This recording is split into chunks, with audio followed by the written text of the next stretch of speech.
Good evening, ladies and gentlemen. I am the Sarcastic Barman and welcome to my channel. Tonight we've got a fun one. We're visiting Mr. Pea Brain. A very fitting YouTube name if I ever did fucking find one. Right, let's crack on with the video and see what rubbish he's going to come out with. Because I think it's going to be fucking rubbish. Yes, another Ball Earth pseudoscience myth has bitten the dust. This is a follow-up to my last video where I show that it's a myth that we could have gas pressure next to this so-called vacuum of space. Wow, you're going to start off big and you're going to fucking fall at the first hurdle, aren't you? Now, let's work out a couple of little things to start with. One, the pressure at sea level here is not the same as when we go fucking upwards, is it? We have a pressure fucking gradient, you moron. So, next to the vacuum of space, you have slightly less of a vacuum, then slightly less, and slightly less, and slightly less. And slowly but surely, you're increasing the pressure and getting more atmosphere. So, let's continue from there, shall we? And see how much more you're going to cock up within 10 seconds. Okay, so now in this video I want to point out that the fact that we can observe a pressure gradient in our atmosphere proves that our container is small, because the gradient is within our observation. Well, let's start with the first fuck up there, shall we?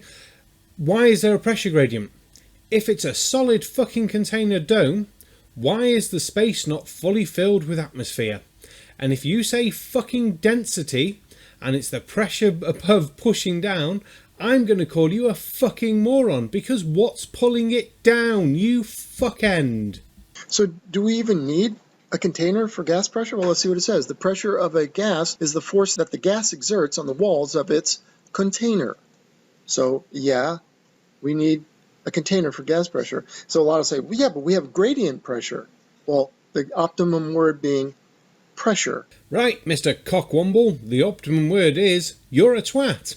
Now, pressure gradient. Why is there a pressure gradient? Why does the gas not just go and fill up the container of the dome? Oh, will that have something to do with gravity and there isn't actually a fucking container wall, you fucking numpty? Gradient pressure is still gas pressure and still requires a container. Because if our atmosphere were actually exposed to the vacuum of space, right, as vast as they say space is, our Earth combined with space would essentially become its container, one container, right? And as gas pressure will do, it will fill the empty space. Do you think about things before you say them? Because as you've just said now, the gas pressure would fill the fucking space. Now, you're saying there's an actual fucking dome. Are we seeing where I'm going here? Why is there a pressure fucking gradient? I'm just going to keep saying pressure fucking gradient, aren't I? Oh, see, if you believed in gravity, then this problem would be easy for you to solve. And if you understood that the pressure gradient means that as you get to the vacuum, there is less pressure there, it's just going to be repeat after repeat, isn't it? Fuck's sake. So, just like I'm going to show you in this diagram here, all of our atmosphere would be gone because it would fill the space and we would no longer observe any gradient. Well, I own a pub, and I don't think even I have enough alcohol to put up with your level of fucking stupidity. But I'm going to endeavour, push through, and try and work through this fucking lunacy, and probably piss myself laughing at the end of it.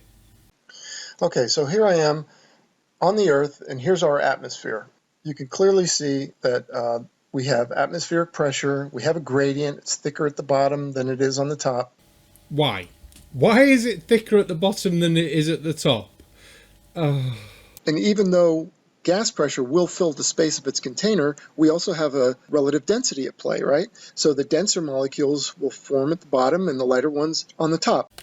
Oh, god damn it, you're just a fucking moron. So, the gases will fill the container except when they don't, and they don't because of density, even though density is not a force. Do you want to contradict yourself anymore and just keep cocking up? I'm not sure we should let you go on, but I suppose you'll have to, really. Be rude not to. And being that it's a small container with a relatively low ceiling, we can observe our atmospheric pressure gradient. Oh, It's a relatively small container, is it, with a relatively low dome? So you've worked out the height of the dome. Well, you haven't worked out the height of the dome, but why not? You're saying it's relatively small with a relatively low ceiling height, and we have the pressure gradient, so you know that at some point it must stop, because otherwise it's just going to become a vacuum. So at what point does it stop? You know how high planes go, and you can put weather balloons up to a certain height. So at what point does it stop then? Are you going to ever give us an answer? No? Oh, what a shame. We wouldn't want to fuck up your fucking world ideas, would we? This proves that it's a small container. So I'm going to stretch this dome up. Okay, I'm stretching the dome. Now, as I stretch the dome, I'm creating a vacuum, a bigger vacuum, right? So you haven't thought this through really, have you? You're going to increase the size of your container. That's fine. But you already know there's a pressure gradient based on the density of the air below as to the air above.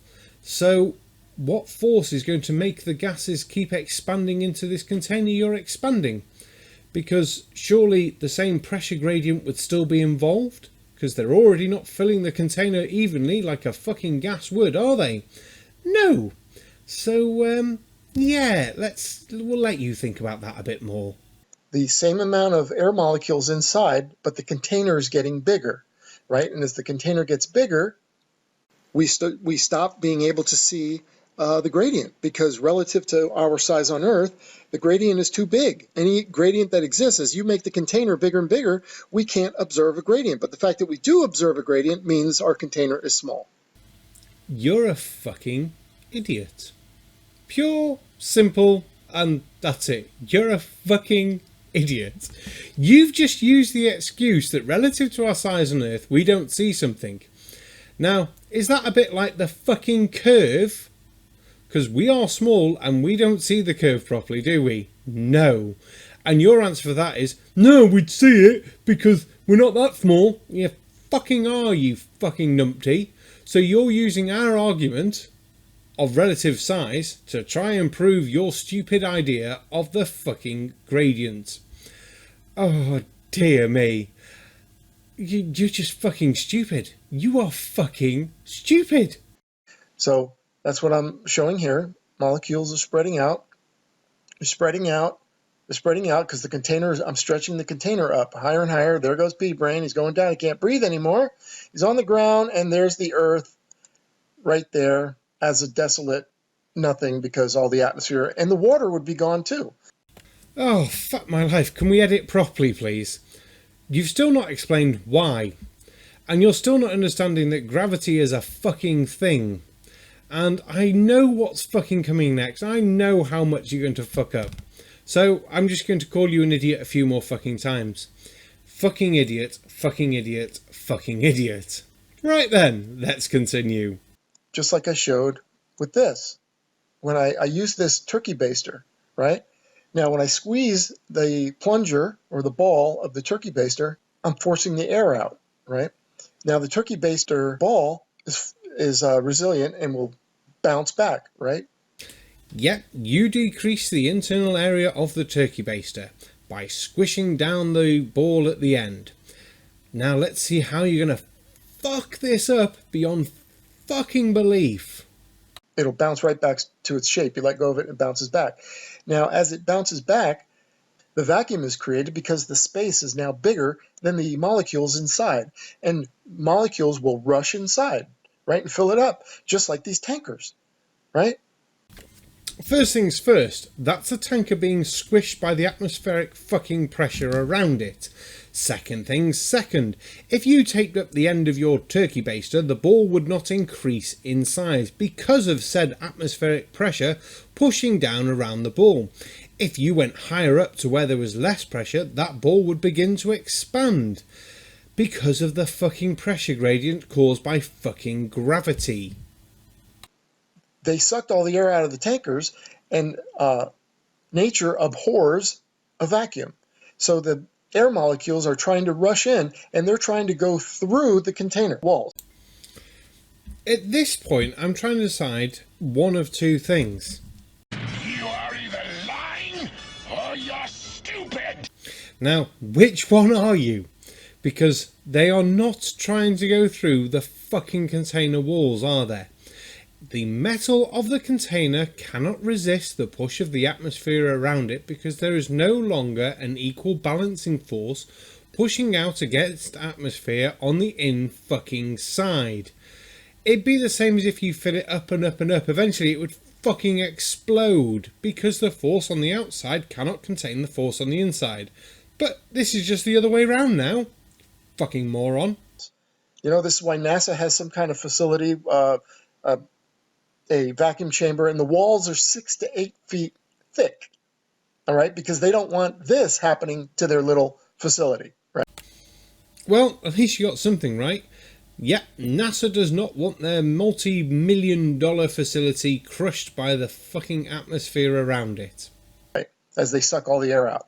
So I'm creating a very slight vacuum with this, and sucking the water in, no problem. Yep, that's right. There's enough kinetic energy in the rubber to suck up the water. Sucking the air in, no problem. In and out, air goes in instantaneously. The water, a little bit heavier, right, goes right up. So the atmosphere, again, would not last next to the vacuum of space. Now you might say, but gravity. Well, where do you think I'm doing this little experiment right now? You okay, Vegeta? Yes, just an aneurysm out of sheer stupidity. I am on the gravity ball as we speak, doing this experiment. And I am sucking water up with a very slight vacuum, probably not as strong as the vacuum of space, right? And the water is coming up. So not only would we have no air, we'd have no water. It's done. This proves the fact that we can observe gradient pressure within our observable atmosphere proves that the container that holds our atmosphere, whether it be a dome or whatever, is small. You're a fucking moron. You've probably done more in that video to disprove there being a fucking dome than I ever could. And so much so, I've had to put this in. What you just said is one of the most insanely idiotic things I have ever heard. At no point in your rambling, incoherent response were you even close to anything that could be considered a rational thought. Everyone in this room is now dumber for having listened to it. I award you no points, and may God have mercy on your soul. Well, I couldn't have said it better my fucking self. That was the most stupid piece of crap I've watched in a very long fucking time. PBrain is definitely living up to his fucking name, for Christ's sake. There wasn't one coherent fucking thought in that fucking video. He's not thought anything through. Jesus Christ. Pressure gradients. And then he's saying, yeah, but there's a container. It doesn't work like that, mate. It doesn't fucking work like that. That's not how gases fucking work. You fucking knob. Especially if you're going to take gravity out the fucking equation and just have them expand willy fucking nilly. Oh. Anyway, I'm the Sarcastic Barman. Thank you for watching my video. Don't forget to like, share, comment and subscribe down below. And if you look through the comments, you might see something really, really funky. So read through them. Good night.